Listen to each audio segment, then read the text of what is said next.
વિદ્યાર્થી મિત્રો, છેલ્લે આપણે પાર્ટ 2 વિદ્યુત વિભાજન એમાં નિપજોને અસર કરતા પરિબળો એમાંથી બે પરિબળોની ચર્ચા આપણે કરેલી છે. આજથી આપણે ત્રીજું પરિબળ જેને કોસ પોટેન્શિયલ એવું પણ તમે કહી શકો, તો એ જે ત્રીજું પરિબળ છે એને આપણે ફેરાડેના નિયમોનું સ્વરૂપ આપવાનું છે. એટલે આજનો આપણો ટોપિક છે ફેરાડેના વિદ્યુત વિભાજનના નિયમો. ફેરાડેના વિદ્યુત વિભાજનના નિયમો. Excuse me.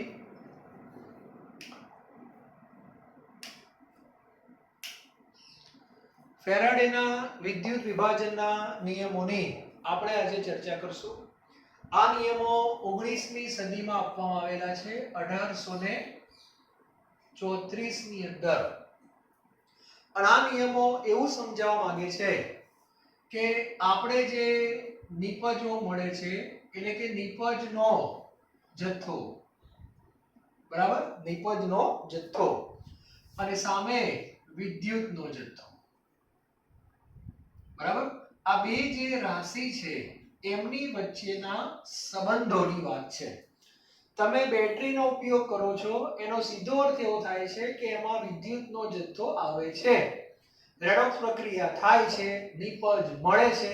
તો પ્રશ્ન એ છે કે વિદ્યુતના જથ્થાને નિપજના જથ્થા સાથે કેવો સંબંધ છે, અને એનો અભ્યાસ ફેરાડે નામના વૈજ્ઞાનિકે 1834 માં કરેલો છે, બરાબર. અને અભ્યાસના અનુલક્ષીને એને આપણને સરસ મજાના બે નિયમો આપેલા છે. કયા બે નિયમો? ઘણા કે ખબર નથી. પ્રથમ અને બીજો, ન્યૂટનની જેમ. ઓકે, તો સૌથી પહેલા ફેરાડેનો પ્રથમ નિયમ, બરાબર.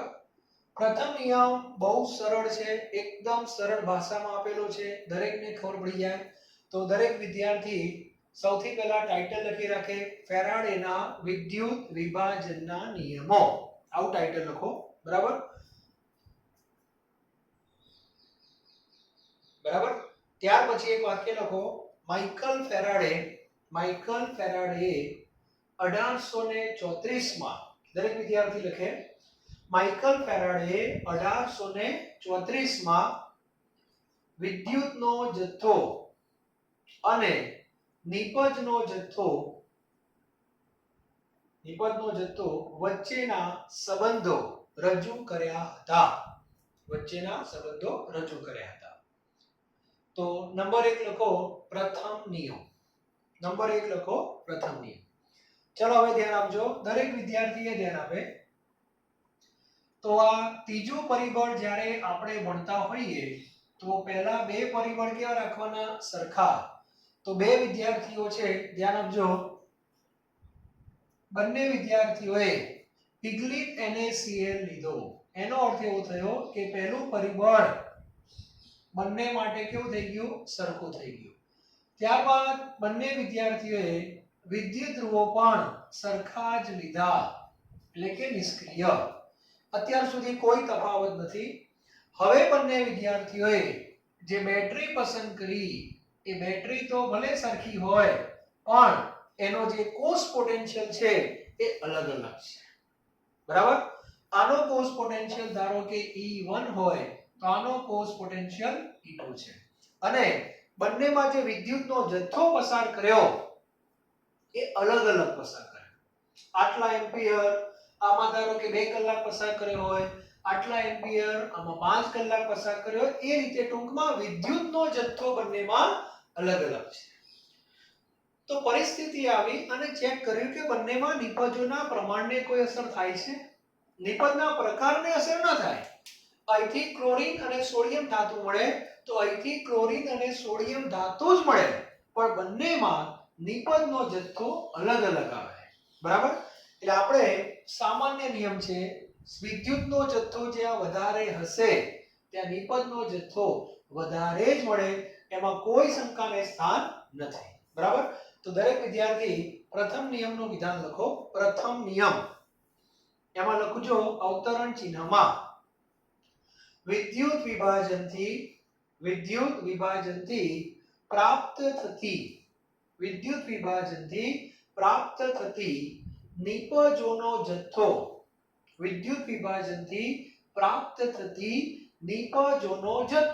અલ્પવિરામ વિદ્યુત વિભાજન કોષમાં પસાર કરેલા વિદ્યુતના જથ્થાના સમપ્રમાણમાં હોય છે. બરાબર. ટૂંકમાં નિપજનો જથ્થો અને વિદ્યુતનો જથ્થો એકબીજાના સમપ્રમાણમાં હોય છે એવું કહેવા માંગે છે. એનો અર્થ એવો થાય કે W એટલે નિપજનો જથ્થો, ચલે છે Q એટલે વિદ્યુતનો જથ્થો. બરાબર. એટલે પહેલા નિયમનો ગાણિતિક સ્વરૂપ W ચલે છે Q થશે. માટે W ચલે છે Q IT. Q એટલે કુલમ અને Q બરાબર IT. માટે W ZIT. સમીકરણ નંબર 1. આ એક સમીકરણ લખજો, ટેક્સ્ટબુકમાં નથી પણ લખતા રહેજો. W બરાબર ZIT, જ્યાં Z બરાબર વિદ્યુત રાસાયણિક તુલ્યાંક. Z ને શું કહેવાય છે? વિદ્યુત રાસાયણિક તુલ્યાંક. અને આના ઉપરથી આપણે Z ની વ્યાખ્યા બનાવીશું. સમીકરણ 1 પરથી Z W/IT આવું લખી શકાય, અથવા Z W/Q. માટે Z નો એકમ શું થાય બોલો? W નો એકમ શેમાં હોય? ગ્રામ. અને Q નો એકમ શેમાં હોય? કુલમ. એટલે એકમ થશે Z નો ગ્રામ પ્રતિ કુલમ. દરેક વિદ્યાર્થી પહેલા આટલું લખી નાખે. W ચલે છે Q, માટે W ચલે છે IT, માટે W બરાબર ZIT, જ્યાં Z બરાબર વિદ્યુત રાસાયણિક તુલ્યાંક. અને સમીકરણ 1 પરથી Z બરાબર W/IT એટલે W/Q, માટે Z નો એકમ ગ્રામ પ્રતિ કુલમ થાય. અને હવે હું તમને Z ની વ્યાખ્યા આપું છું. પરીક્ષામાં પૂછાય કે Z ની વ્યાખ્યા આપો, વિદ્યુત રાસાયણિક તુલ્યાંકની વ્યાખ્યા આપો, તો કઈ રીતે આપશો? તો વ્યાખ્યા હંમેશા એકમ પરથી આપી શકાય. તો ગ્રામ પ્રતિ કુલમ છે કે નહીં? પ્રતિ કુલમનો અર્થ શું થાય? 1 કુલમ. એનો સીધો અર્થ એવો થયો કે વિદ્યુત વિભાજન કોષમાં 1 કુલમ વીજભાર પસાર કરવાથી પ્રાપ્ત થતી નિપજોના ગ્રામમાં જથ્થાને વિદ્યુત રાસાયણિક તુલ્યાંક કહે છે. ક્લિયર? તો દરેક વિદ્યાર્થી વ્યાખ્યા લખે. Z ની વ્યાખ્યા લખો. 1 કુલમ, પ્રતિ કુલમ એટલે 1 કુલમ. 1 કુલમ વિદ્યુતનો જથ્થો પસાર કરવાથી પ્રાપ્ત થતી નિપજોના ગ્રામમાં વજનને Z કહે છે. એટલે Z ની તમારે જ્યારે વ્યાખ્યા આપવી હોય ત્યારે આવું આપી શકાય. બરાબર? ચાલો હવે આ સમીકરણને પાછું નીચે લઈ જાઉં છું. બરાબર? હવે આ Z નું પાછું સૂત્ર છે W/MIT/NF. આ સૂત્ર તમારે યાદ રાખવાનું છે. એટલે અહીંયા ફરીથી લખવાનું છે, જ્યાં Z બરાબર M/NF આવું પણ લખાય છે. Z બરાબર M/NF. એટલે Z ની જગ્યાએ શું આવી ગયું? M/NF. હવે બધાને ખબર પડી જાય કે M/N શું છે. તો M એટલે જે તે નિપજ નો પરમાણુ ભાર, અને N એટલે એની વેલેન્સી. એટલે પરમાણુ ભાર ભાગ્યા વેલેન્સી એટલે સંયોજકતા અને તુલ્ય ભાર કહેવાય. તો આના બરાબર લખાય છે E/F. બરાબર? એટલે W બરાબર MIT/NF. આ તો ખરો જ. આ સૂત્ર દરેક વિદ્યાર્થી હવે મગજમાં ફિટ કરી દેવાનું છે. આના ઉપરથી ઘણા બધા તમારા MCQ ફટાફટ સોલ્વ થઈ જશે. બરાબર? MIT/NF, જ્યાં M બરાબર જે તે તત્વનો પરમાણુ ભાર, I એટલે વિદ્યુત પ્રવાહ, T એટલે સમય સેકન્ડમાં, N એટલે વેલેન્સી ખબર પડી જશે, અને f એટલે ફેરાડેનો અચળાંક 96500 બરાબર. એટલે આ મગજમાં હોવું જોઈએ z બરાબર m/nf છે, m/n ને e કહેવાય, માટે કોઈ તમને પૂછે કે e બરાબર શું થાય તો zf થાય. ટૂંકમાં વિદ્યુત રાસાયણિક તુલ્યાંક અને ફેરાડે 96500 એનો ગુણાકારને e કહેવાય. e એટલે તુલ્યાંક, z ને શું કહેવાય વિદ્યુત રાસાયણિક તુલ્યાંક કહેવાય, આ e ને શું કહેવાય ખાલી તુલ્યાંક કહેવાય, જે આપણે તુલ્ય ગ્રામ તુલ્યભાર કહીએ છીએ તે. બરાબર. તો આ રીતે ફેરાડેનો પ્રથમ નિયમ છે, એકદમ સરળ છે. બરાબર. આના સંદર્ભમાં એક નાનો એક્ઝામ્પલ તમને આપું. લખો દાખલા તરીકે, તો એક નાનું સામાન્ય ઉદાહરણ, એટલે તમારો આ નિયમ એકદમ કોન્ક્રીટ થઈ જાય. બરાબર. લખો ચાલો. આટલું લખ્યા પછી પીગાળેલ NaCl માં 5 એમ્પિયર વિદ્યુત પ્રવાહ, પીગાળેલ NaCl માં 5 એમ્પિયર વિદ્યુત પ્રવાહ 2 કલાક માટે પસાર કરતા કેથોડ ઉપર કેટલા ગ્રામ સોડિયમ ધાતુ જમા થાય, કેથોડ ઉપર કેટલા ગ્રામ સોડિયમ ધાતુ જમા થાય. ક્લિયર? ચાલો. તો આ પ્રશ્નને સરળતાથી આ સૂત્રથી આપણે સોલ્વ કરી શકીએ. તો સૌથી પહેલા W MIT/NF. ક્લિયર? ચલો. કઈ ધાતુની વાત છે? સોડિયમ. તો સોડિયમ બધાને ખબર છે અહીંયા જમા થાય. બરાબર. સોડિયમનો પરમાણુ ભાર કેટલો? તો કે 23. બરાબર. વિદ્યુત પ્રવાહ કેટલા એમ્પિયર કીધો? તો 5 એમ્પિયર. કેટલા કલાક કીધું? 2 કલાક. તો 2 ગુણ્યા 60 ગુણ્યા 60. કલાકને 60 ગુણો એટલે મિનિટ થાય, મિનિટ ફરી પાછા 60 ગુણો એટલે સેકન્ડ થાય. અને છેદમાં સોડિયમ ધાતુ કઈ પ્રક્રિયાથી જમા થાય? Na+ plus electron Na. એટલે આમાં આવશે તમારે 1 બેલેન્સિંગ, અને અહીંયા આવશે 96500. તો અહીંયા તમારો જવાબ આવશે ગ્રામમાં. આટલા ગ્રામ સોડિયમ જમા થાય. ક્લિયર?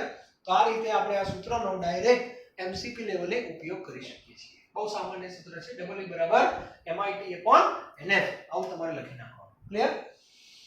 એટલે કેટલા બધા પદો છે જોઈ લો. 1 2 3 4 અને 5 અને 6 પદો છે. પરીક્ષામાં 6 માંથી કોઈ પણ 5 પદ તમને ખબર હોય ને હોય જ.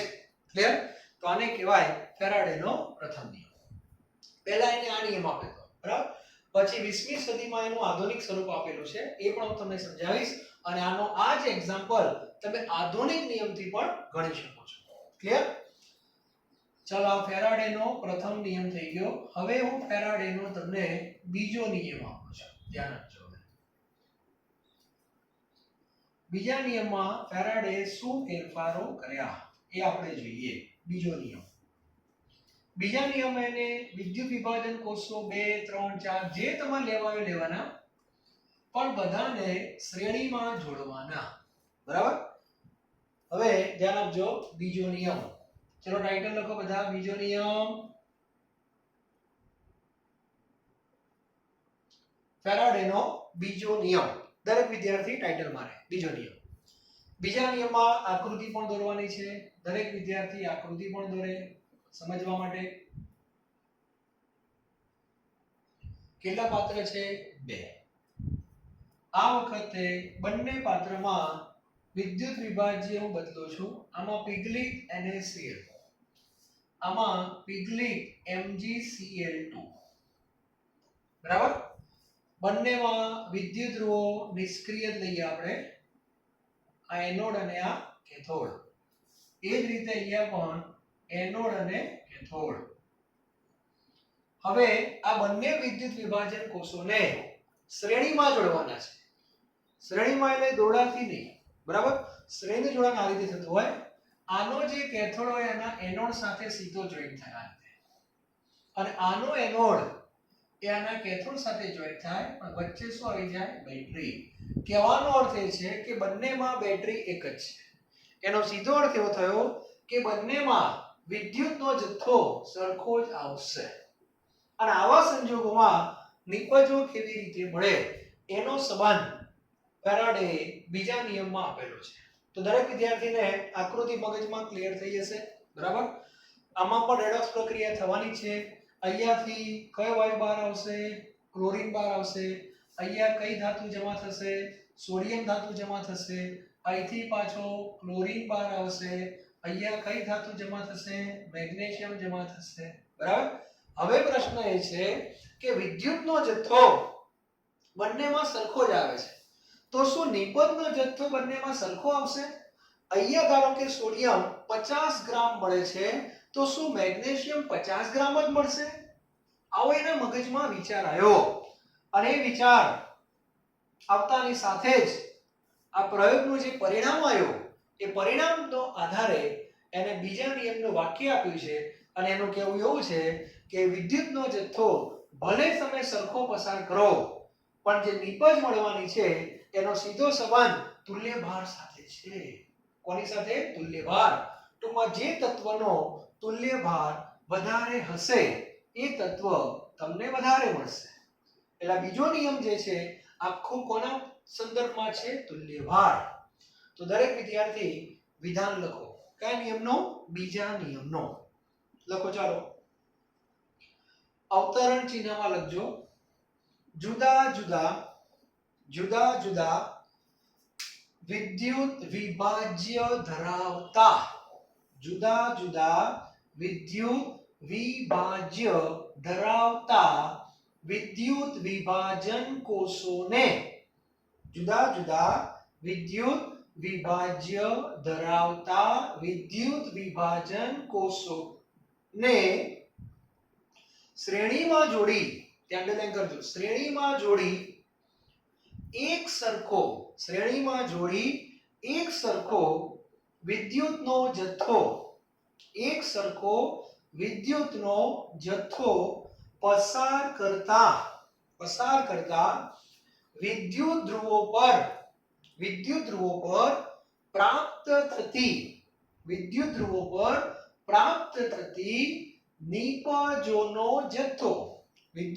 પર પ્રાપ્ત થતી નિપજોનો જથ્થો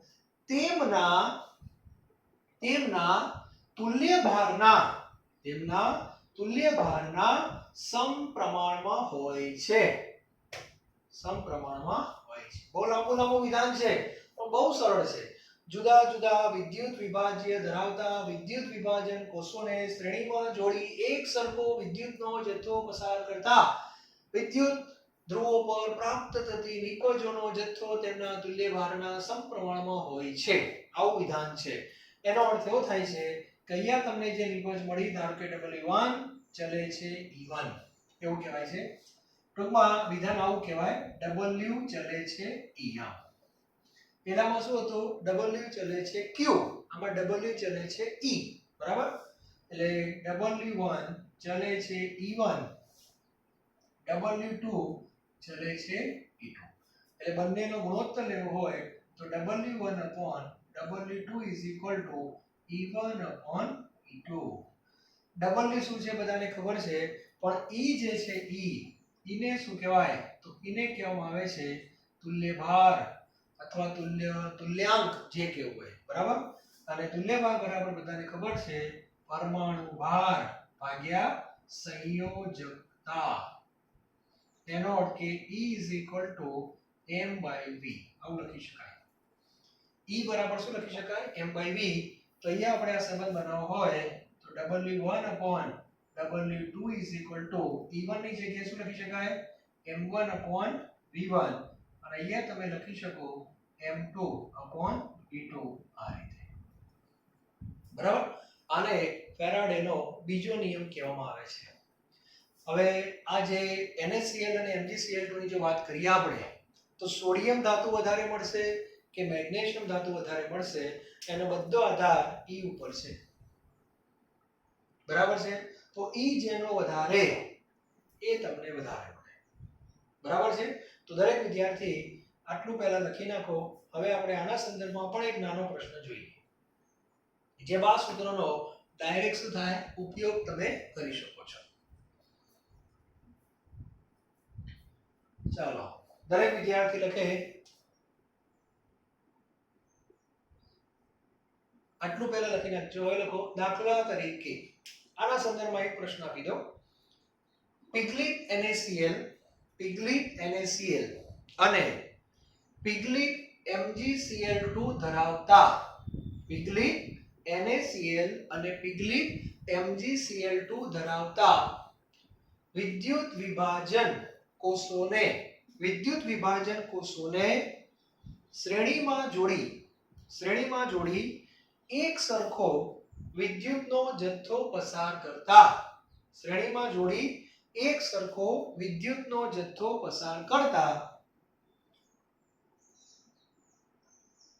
23 ગ્રામ સોડિયમ ધાતુ મળે છે.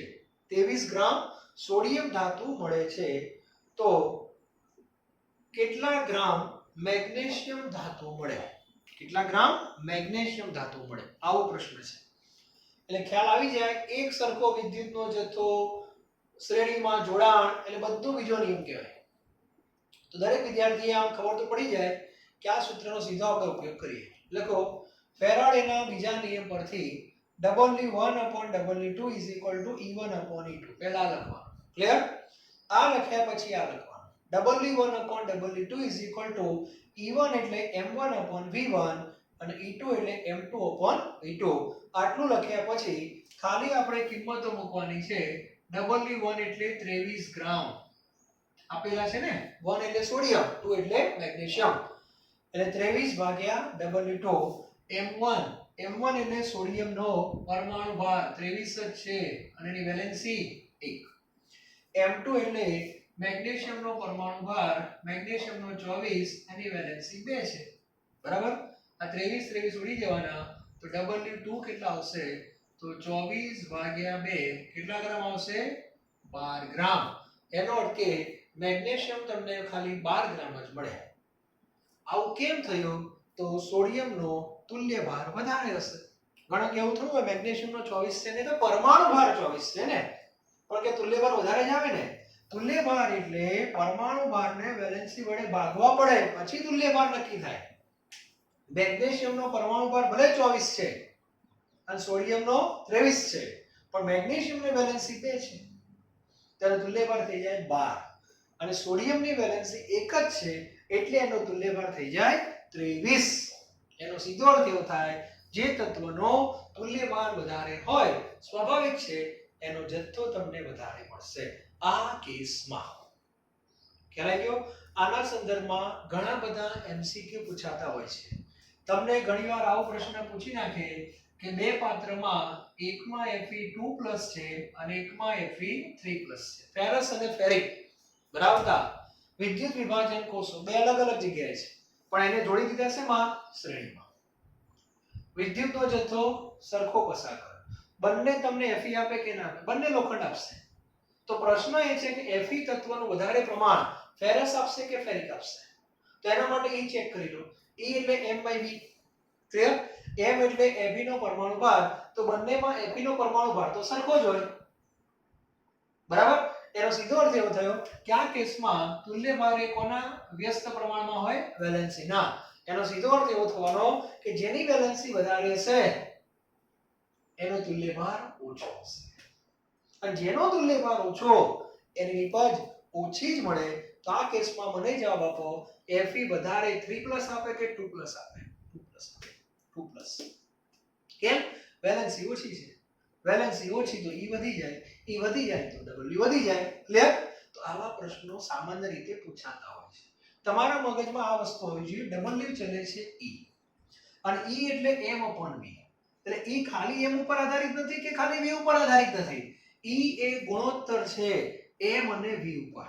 એટલે બંને તત્વોના M પણ અલગ હોય, બંનેના V પણ અલગ હોય તો તમારે E શોધવો પડે પછી નક્કી થાય કઈ નિપજ વધારે મળે. પણ બંનેના M સરખા હોય તો સીધો જવાબ આવી જાય જેની વેલેન્સી ઓછી એનો E વધારે, જેનો E વધારે એનો જથ્થો વધારે. ક્લિયર? તો આ પણ ખબર હોવી જોઈએ. ઘણીવાર એવું પણ હોય કે બે અલગ અલગ તત્વો છે. ધારો કે Na+ હોય, બરાબર? અને બીજું કોઈ તત્વ છે K+. ચાલો તો કઈ નિપજ વધારે મળે? તો આમાં વેલેન્સી સરખી જ છે. તો આવા કેસમાં આવા કેસમાં E ચલે છે m આવે. સમજાય છે કે નહીં? આમાં વેલેન્સી સરખી છે, આમાં m સરખો હતો. જેમાં m સરખો હોય એમાં E વેલેન્સીના વ્યસ્ત પ્રમાણમાં હોય, જેમાં વેલેન્સી સરખી હોય એમાં E પરમાણુ ભારના સમપ્રમાણમાં હોય. એનો અર્થ કે આ બેમાં પોટેશિયમ તમને વધારે મળશે. ક્લિયર? આને કહેવાય ફેરાડેનો બીજો નિયમ. અને આ બંને નિયમો આપવામાં આવ્યા હતા 19મી સદીમાં. કઈ સદીમાં? 19મી સદીમાં. એ વખતે મોલની કોઈ સંકલ્પના નહોતી અને એટલા માટે તમે જો બંને નિયમોમાં ક્યાંય પણ મેં નિપજનો જથ્થો મોલમાં નથી લીધો, દળમાં જ લીધેલો છે, વજનમાં. બરાબર? હવે 19મી સદી પછી આવે 20મી સદી. 20મી સદીમાં જથ્થો દર્શાવવાની એક આધુનિક રીત અસ્તિત્વમાં આવી જેને મોલ કહેવાય. અને મોલ એ શું છે? સંખ્યા. અને એ નિપજનો જથ્થો સંખ્યામાં દર્શાવવા માટે એક નવો નિયમ સામાન્ય આવી ગયો. એને ફેરાડેનો આધુનિક નિયમ એવું પણ કહેવાય છે. ટેક્સ્ટબુકમાં છે કે નહીં આપણને ધ્યાનમાં નથી, પણ હવે હું તમને જે આપું છું એ ફેરાડેનો આ ત્રીજો નિયમ એવું નહીં, આધુનિક નિયમ. એટલે ટાઇટલ આવું લખજો, ફેરાડેનો આધુનિક નિયમ. અને આપણે જે કઈ દાખલાઓને બધું ગણશું ને એ આધુનિક નિયમના સંદર્ભમાં ગણશું. બોર્ડમાં બી ખાસ કારણ કે રીત એમાં બતાવવી પડે છે. એટલે હમણાં જે બધી વાતો કરી એમઆઈટી બધું એ બધી એમસીક્યુ માં ચાલે, પણ એની જ વસ્તુ તમારે હવે બોર્ડમાં જે ગણવાની આવશે એ આધુનિક નિયમનો ઉપયોગ કરજો. એમાં મોલ સંકલ્પનાનો ઉપયોગ છે, આમાં બીજું કંઈ નથી. અને આધુનિક નિયમ એ પ્રથમ નિયમનું આધુનિક સ્વરૂપ છે. પહેલા નિયમમાં સીધું કેવું કહી દીધું? ડબલલી ચલે છે કે. બરાબર? હવે મને જવાબ આપો, સોડિયમ ધાતુ તમને મળે છે કાં તો મેગ્નેશિયમ મળે, કોઈ પણ ધાતુ મળે છે, તો એ કઈ પ્રક્રિયાથી મળે છે મને કહો. તો Na+ plus electron is equal to Na solid. તમારો નિપજ કોણ છે? નિપજ આ છે. અને આ નિપજના મોલ કેટલા? તો આને 1 મોલ કહેવાય કે ના કહેવાય? 1 મોલ સોડિયમ. તો 1 મોલ સોડિયમ ક્યારે મળે? જો 1 મોલ Na+ 1 મોલ ઇલેક્ટ્રોન મેળવે તો 1 મોલ ઇલેક્ટ્રોનને 1 ફેરાડે કહેવાય અને 1 ફેરાડને 96500 કુલમ કહેવાય. આ જે માહિતી છે એને વિદ્યુતનો જથ્થો કહેવાય. આ જે માહિતી છે એને નિપજનો જથ્થો કહેવાય. પણ આમાં સમપ્રમાણ એવો શબ્દ ના વપરાય. આપણે આને આવું બોલવું પડે કે 1 મોલ સોડિયમ જોઈતા હોય તો Na+ ને 1 મોલ ઇલેક્ટ્રોનની જરૂર પડે, 1 ફેરાડેની જરૂર પડે, 96500 કુલમની જરૂર પડે. આવું જે તમે કંઈ બોલો છો એને કેમિસ્ટ્રીમાં તત્વ યોગ મિતિ કહેવાય. શું કહેવાય? તત્વ યોગ મિતિ. એટલે હવે મોલ શબ્દ જ્યારે આવશે ત્યારે જે સંબંધ છે એ સંબંધનું નામ તત્વ યોગ મિતિ. અને જ્યારે નિપજનો જથ્થો શબ્દ આવતો હતો ત્યારે સંબંધનું નામ સમપ્રમાણ એવું બોલતા હતા. હવે સમપ્રમાણ શબ્દ નીકળી જશે અને તત્વ યોગ મિતિ આવશે. એટલે આધુનિક નિયમમાં નિપજનો જથ્થો શબ્દ નીકળી ગયો, નિપજના મોલની સંખ્યા થઈ ગઈ અને એનો સંબંધ વિદ્યુતના જથ્થા સાથે છે. અને એ સંબંધને જોડે છે કોણ? પ્રક્રિયાની તત્વ યોગ મિતિ. ક્લિયર? તો દરેક વિદ્યાર્થી આધુનિક નિયમનો વાક્ય લખો બોલું એ પ્રમાણે. બરાબર? બહુ લાંબુ વાક્ય છે પણ લખો, બહુ મજા આવે વાક્ય છે. ટેક્સ્ટ બુકમાં તો કદાચ નહીં હોય પણ તમે લખો એટલે કોન્સેપ્ટ વધારે ક્લિયર થાય. લખો, ઓક્સિડેશન અને આ પ્રક્રિયા કે કહેવાય? રિડક્શન કહેવાય. આવી પ્રક્રિયા ઓક્સિડેશન પણ હોય. ઓક્સિડેશન અને રિડક્શન અર્ધ પ્રક્રિયાઓના કારણે, ઓક્સિડેશન અને રિડક્શન અર્ધ પ્રક્રિયાઓના કારણે વિદ્યુત ધ્રુવો પર ઉત્પન્ન થતી નિપજોના મોલની સંખ્યા, અંડરલાઈન કરો, નિપજોના મોલની સંખ્યા પછી અલ્પવિરામ પ્રક્રિયાની તત્વયોગ મિતિ દ્વારા વિદ્યુત કોષમાં પસાર કરેલા વિદ્યુત કોષમાં પસાર કરેલા વિદ્યુતના જથ્થા સાથે સંબંધ ધરાવે છે. આવું દરેકે બોલવાનું છે. ક્લિયર? ચાલો હવે આને કહેવાય આધુનિક નિયમ અને આ એક એનું ઉદાહરણ લખી નાખો. દાખલા તરીકે ઉદાહરણ Na+ plus electron is equal to Na solid. આવું લખી રાખો. Na સોલિડ ના નીચે લખો 1 મોલ સોડિયમ, આના નીચે લખો 1 મોલ ઇલેક્ટ્રોન, એના નીચે લખો 1 ફેરાડે, એના નીચે લખો 96500 કુલમ અને બધાને ભેગા સર્કલમાં બતાવી દો. આને કહેવાય વિદ્યુતનો જથ્થો. શું કહેવાય? વિદ્યુતનો જથ્થો. અને આ બાજુ જે લખ્યું આ નિપજના મોલ કહેવાય. આ 1 મોલ શું કહેવાય? નિપજના મોલ. બરાબર? એટલે કે 1 ફેરાડે વિદ્યુતનો જથ્થો પસાર કરતા 1 મોલ સોડિયમ મળે. અને આધુનિક નિયમ કહેવાય. કોઈ કે મારે 2 મોલ સોડિયમ જોઈએ છે તો 2 ફેરાડે પસાર કર ને, કોણ ના પાડે છે? ટૂંકમાં આ તમને ત્રિરાશિ બનાવવામાં એક મદદરૂપ થશે. આ સમીકરણ અને એના પરથી આવો આપણે લખશું, તમે જોજો દાખલા ગણશું એમાં. બરાબર? તો આને કહેવાય આધુનિક નિયમ. આધુનિક નિયમ જે છે આપણે બીજા નિયમમાં પણ આ વસ્તુનો ઉપયોગ કરી શકીએ. અને બીજા નિયમમાં બહુ સરસ પ્રશ્ન પૂછાય છે. તો લખો એક સારો પ્રશ્ન બીજો. પિગલિત NaCl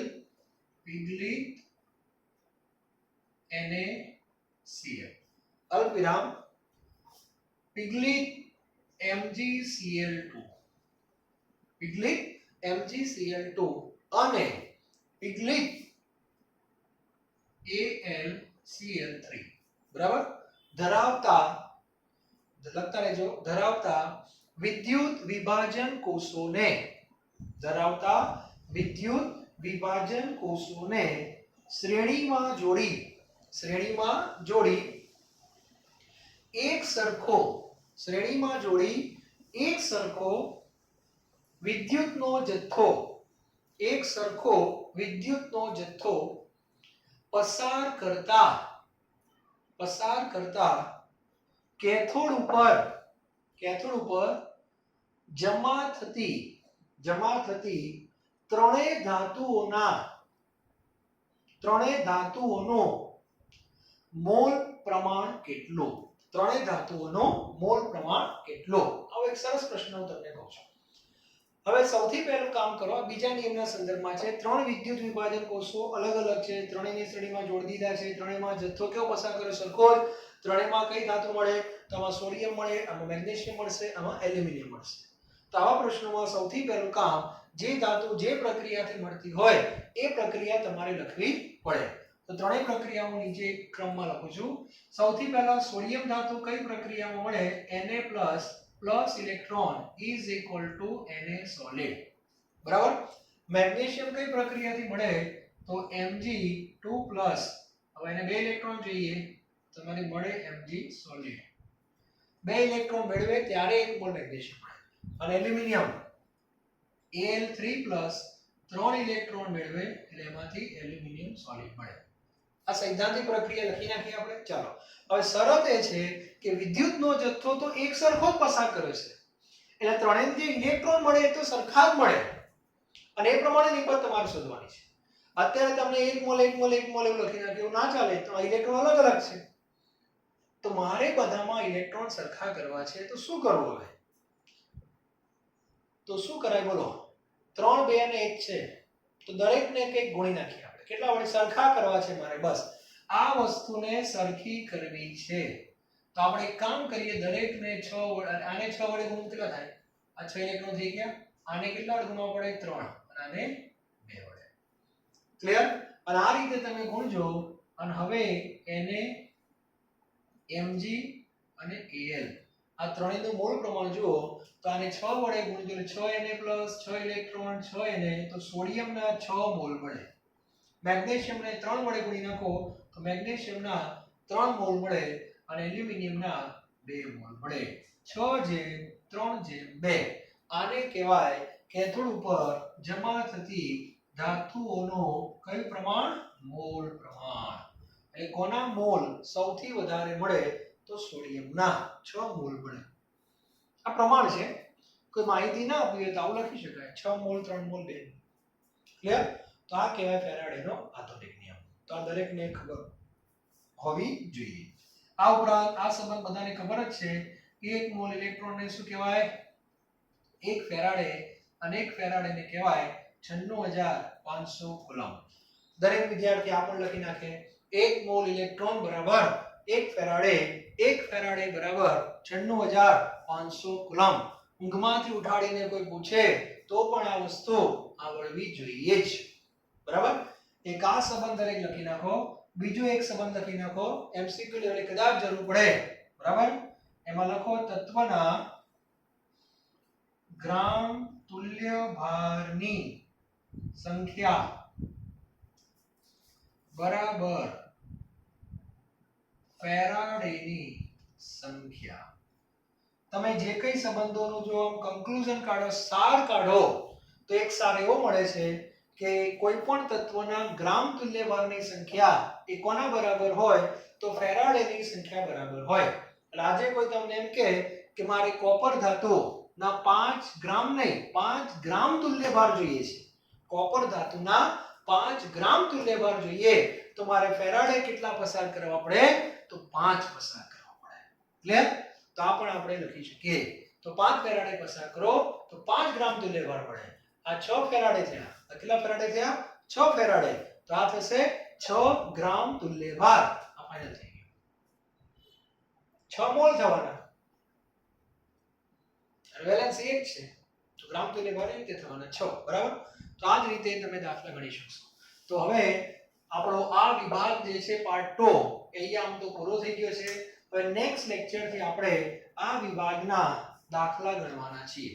જે રીતે પાર્ટ 1 ના દાખલા હતા, કોસ પોટેન્શિયલ ના દાખલા હતા, એવી જ રીતે વિદ્યુત વિભાજનના પણ દાખલાઓ છે. પહેલા નિયમના પણ છે અને બીજા નિયમના પણ છે. તો ટેક્સ્ટબુકમાં જ્યાં જ્યાં એ એક્ઝામ્પલ હશે એને આપણે શોધીને આમાં ગણી લઈશું. બરાબર. અને આખો પાર્ટ 2 પૂરો થાય પછી આપણે પાર્ટ 3 માં એન્ટ્રી લેવાના છીએ. Clear? Thank you very very much.